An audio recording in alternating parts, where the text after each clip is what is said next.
Bio City and go to the hospital down there. And I was in the hospital for about 27 days. At 48 blood transfusions, 24 platelet transfusions.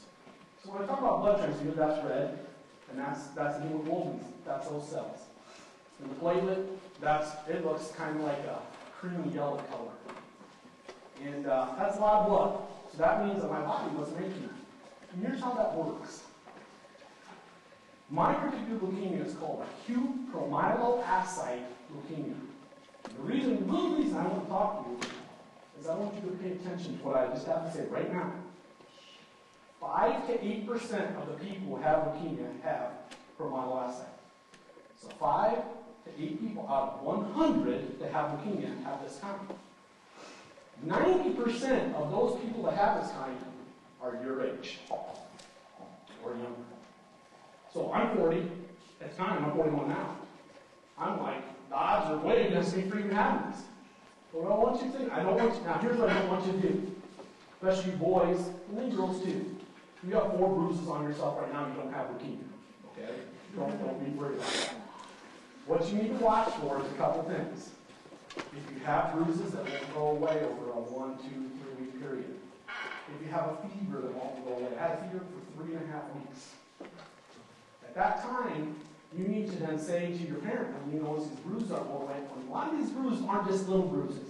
They're big, down your arm, on your thighs, on your back.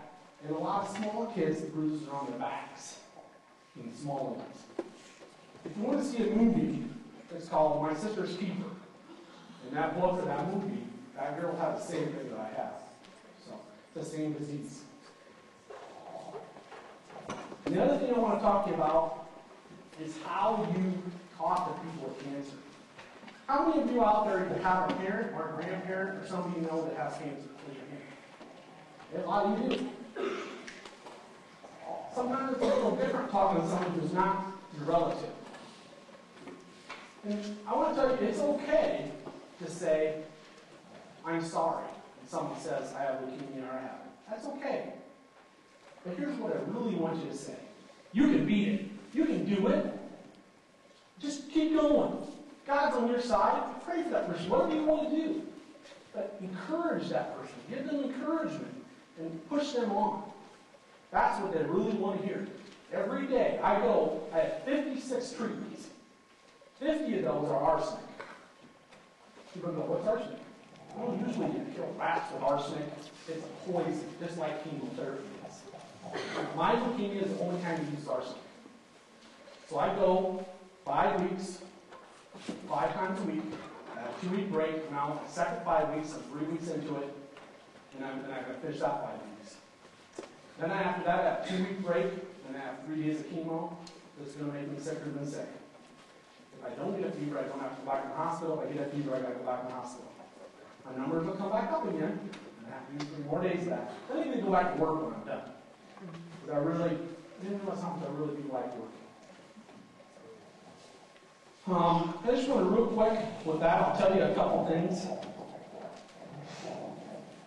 In Iowa, last year, for leukemia, about 700 people in Iowa had leukemia. Well, there's about 20 different kinds of leukemia. For non-Hodgkin's lymphoma, which that's what my mom, it goes up to about just about 1,000. And for Hodgkin's lymphoma, it's about 200. These are all considered blood cancers. And the biggest thing you can do that I want you to learn from this is I want you to just watch for that. And here's what I want to tell you from my mom. My mom's kind of a different story.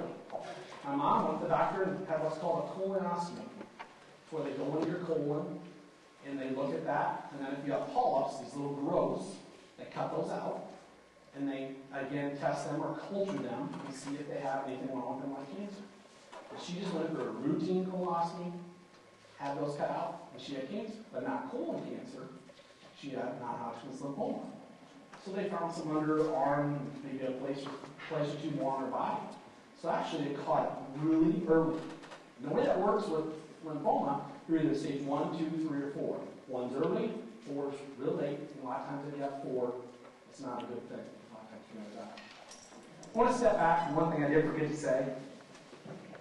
My leukemia, from when you get it to death, is 8 weeks. And here's why it does that.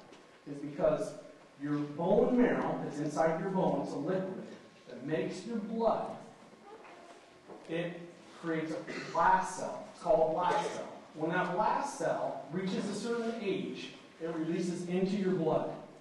And it becomes a white cell, a red cell, or a platelet. What happens with chromoglocyte, what I have, is your 15th and 17th chromosome, which if you don't know what that is, you have science teachers, ask them what a chromosome is in your body.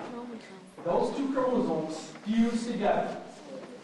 And what happens is, here's how your blood should work. It releases in your bloodstream, it goes to preschool, it goes to elementary, it goes to middle school, it goes to high school, and it dies. And then you urinate it out, it goes out of your body. With my leukemia, what would happen is it would only get to preschool and it'd go into my bloodstream. Therefore, it wasn't nothing. It wasn't a white cell, red cell, or platelet. So that's why people die. It's called acute leukemia. That's why people die so fast. Real quick, I'd like my mom to stand up. She's 5 years now. She's been cancer-free. She's a survivor, but when I give her a hand.